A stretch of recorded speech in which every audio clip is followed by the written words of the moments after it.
With electric trucks come new practices and new habits of use, and with batteries comes charging. There are currently 3 possible types of charging. Charging at the depot. The transport depots are fitted with the necessary number of charging points in relation to the fleet and its use. The trucks are charged after their rounds, generally at night, to make them once again operational for business.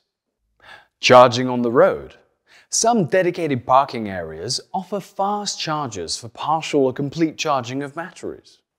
The number of these fast chargers is set to expand rapidly from 2024, thanks to European regulations that will oblige member countries to set up minimum infrastructure network for trucks. For its part, the Volvo Group has created a joint venture called Milence with partners Traton and Daimler to contribute to the European ultra-fast charging network. Charging at destination. Trucks can also be partially or fully charged at the customer's premises during unloading or while parked. It should also be remembered that energy is recovered through braking, downhill driving, and efficient driving. Before we get behind the wheel and use these infrastructures, let's take a look at how the electricity network functions. It all starts with the production of electricity. It's worth mentioning here that EU states are working on plans to develop low-carbon production, particularly with the increased use of renewable energies, such as solar and wind power. Electricity first runs through a transmission of networks of high-voltage lines. When it reaches the distribution network, it's turned into medium voltage, 20,000 volts, and then into low voltage, 400 and 230 volts.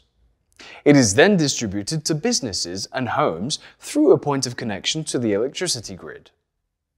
What particularly interests us here is when the electrons reach the depot, they arrive in the form of alternating current and need to be transformed into direct current in order for the batteries to work. That leaves 2 options for companies to charge their fleet of vehicles. Using a wall-mounted box connected to the truck's onboard charger. This box, which is called Mode 3 Type 2, has power between 22 kilowatts and 43 kilowatts, depending on when it was installed. The current is then fed into the onboard charger to be converted into direct current. This Mode 3 is recommended for nighttime charging.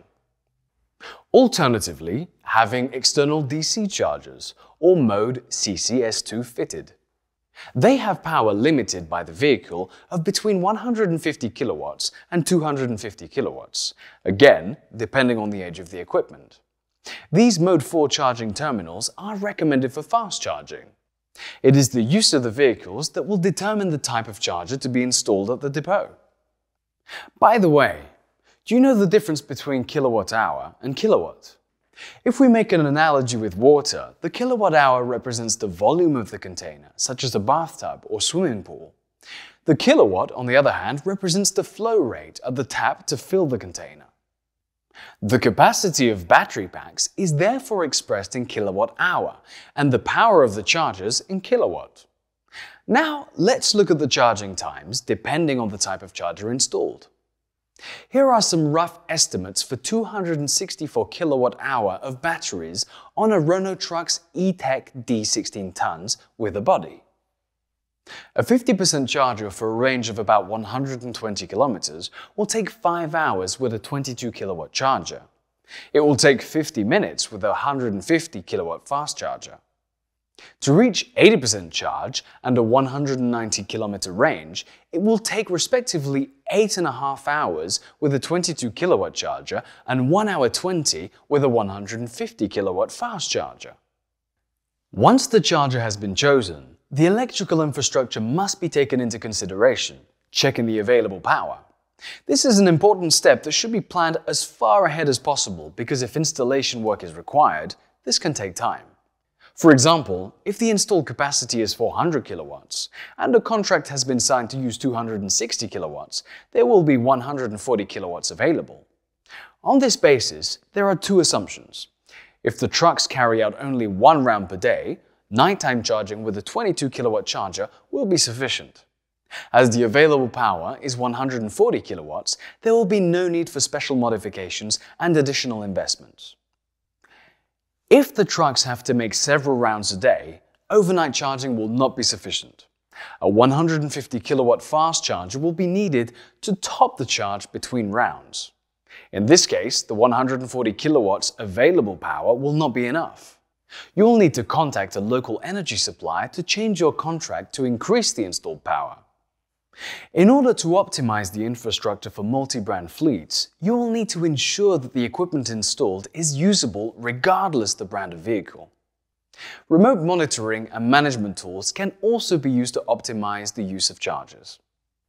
To conclude, one of the key changes with electrical vehicles involves managing charging, which is similar to what we already experience with our mobile phones. There are slow and fast chargers. The choice will depend on how trucks are used and the time that can be spent charging. As regards power, you will need to ensure that the existing electrical infrastructure provides the right level of power for the needs of the truck's activity, in other words, a slow or fast charge.